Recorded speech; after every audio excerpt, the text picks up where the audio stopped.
Okay, so once again, I'm here on a whim, not expecting to ride any rides, but just because I was going to the grocery store anyway. That part's not new. What is new is that for the last couple of weeks, and I haven't mentioned this, but there was a thing going on called the Music in the Park Festival, which I'm gonna just hang on. Okay, you see those yellow school buses out there? Imagine all of the rest of the empty space in the parking lot, full of buses exactly like those. And imagine all of those buses full of groups of like early teens to preteens, big groups of them dressed in matching bright colored t-shirts. And at some point they go into the Kings Island Theater and they do their musical thing. I think it's probably mostly choirs, but I also noticed that all the signage about the Music in the Park Festival didn't include any word about dates. And so I was just living in deathly fear of like, oh, when is this going to be over? It's going to be over when the group sales department says it's over. But apparently now it's over. So I might get on a ride today, but I've also got shit on my mind, okay? I've got some nerd shit burning a hole in my pocket. First though, I do want to register a complaint. Every time that I've been here so far this year, all of the fountains have just been going full blast all the time. They don't dance anymore. I find that disappointing. Like, I understand why Flight of Fear has 3 times the demand as Orion does, but also I really don't. Once again, in lieu of off-ride footage, please enjoy this. Ah yes, here we are approaching the gates of the theme park. Here we are in its grand causeway lined with shops. True to Walt Disney's design ethics, we've got your major attractors, your weenies at the end of the lane. As always, some of the attempts at theming are a little more questionable than others. And of course, you've got your big ticket attractions and your smaller attractions and your why would anyone do this attractions. Just to break the bit immediately, I do find those sort of alluring, but also sort of frightening. Malls and theme parks, of course, or theme parks as we know them and malls as we know them, were coming up around the same time in the middle of the 50s, and there was probably some similar design thinking in the air that Walt was paying attention to, as well as the first couple of people who were designing indoor malls. Only the second indoor mall that was ever built, Southland in San Leandro, California, was one of the malls that figured into my childhood. I'm good, man. I wonder if they put all of these highly aromatic stores in the same area on purpose. I'm not sure how to characterize this place in my metaphor. Maybe an upcharge attraction. Though not literally, but oh my God. All right, here we go. Here we go.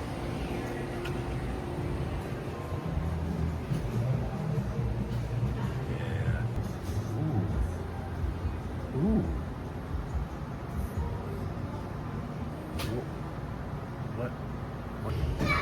What? Love me an obviously converted Starbucks? Yeah, so while I was here, I finally did that Apple Vision Pro demo. Yeah, it's neat. That is the best 3D, VR, AR, whatever you want to call it, thing that I have put on my face thus far. And yeah, it's awfully disappointing that the economics of it mean that nobody's really exploring what you can do with that in software. You know, we know about games, we know about 3D movies or whatever, and we'll get those, and that's kind of it. But I think there are other uses to be found with, you know, what Apple calls spatial computing and what the rest of us don't. And it's sad that the economics of this time are not going to allow us to explore that, really. But what you going to do besides something useful with your time? It's a theme park after all.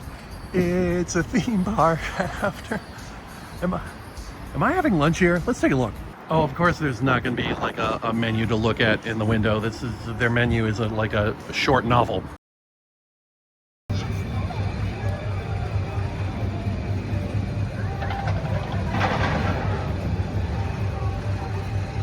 That was 2 great rides on Orion, one towards the back, one towards the front. We'll never understand why people hate on this ride, except for how I do understand it. That's right, it's time to get back to what this channel is really about. It's time to post whole. All right, so I was reading the RPG subreddit. Stay with me. Look, believe me, I know that sounds bad. In my own way, I did warn you last week. I was reading the RPG subreddit and I found something fascinating. It was a post by a guy who works in some capacity at like a middle school, and he said he'd been running a D&D Warhammer nerdy gaming club, but specifically D&D is in the name of the club, and that's important. And he was complaining on this post that he couldn't get the kids to play the game. He couldn't get the kids to take any interest in what the actual content of the rule books is. All they want to do, in his words, were like, people say what they do, and then whoever is the DM grabs a random die and looks at what number it rolls and then decides what happens. And he tried to sell them on like a game that's like D&D but simpler, but they were all just dismissed. They just dismissed it out of hand, and that's not D&D. This is fascinating to me because these kids are doing it instinctually. Like, it really seems like in our brains there's this natural D&D, and this is the kind of story that would have like endlessly frustrated me 15, 20 years ago, because that was a time in my life when I was trying to get people who cared about the rules of D&D, and I was trying to get them to play anything that wasn't D&D, and they wouldn't do it, and they wouldn't like think about doing it even. Just, it's like that part of their brain just switched off, just preemptively routed around the entire question and just now. And this guy feels that frustration. Like, of course he does. But like, it's equally clear to me that like this guy just needs to ask these kids to teach him the game that they are playing. Like, why pick this die instead of this one? And then how do you decide what happens? But of course they can't. They can't do that. Because they don't know how they're doing that. They don't need to know how they're doing that. They just sense how to do it. Have I mentioned that autism is a sensory disorder?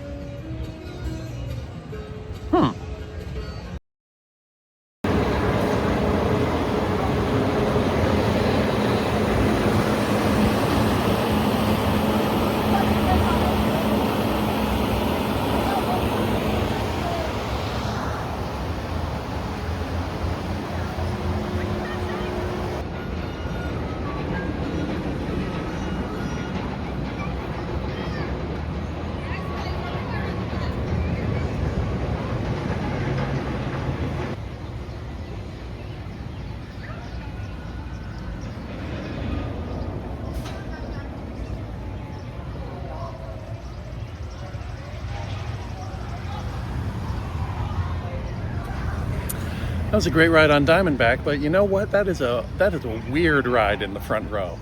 Like, on every hill, you start getting your airtime, but then because the back of the train is still trying to crest the hill, you get kind of thrown forward as the train slows down a little bit, and then it's a good time. I don't think it's a secret that Diamondback is a back row ride, but you know, every ride has all sorts of sensations to offer.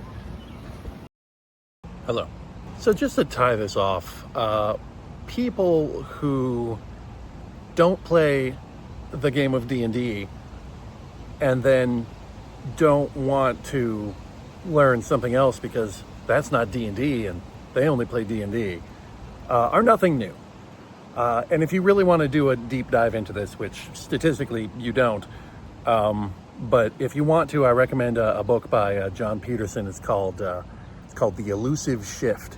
And it focuses on people who did want to learn the rules, who did want to engage on that level. But yeah, you know, neurodiversity is everywhere.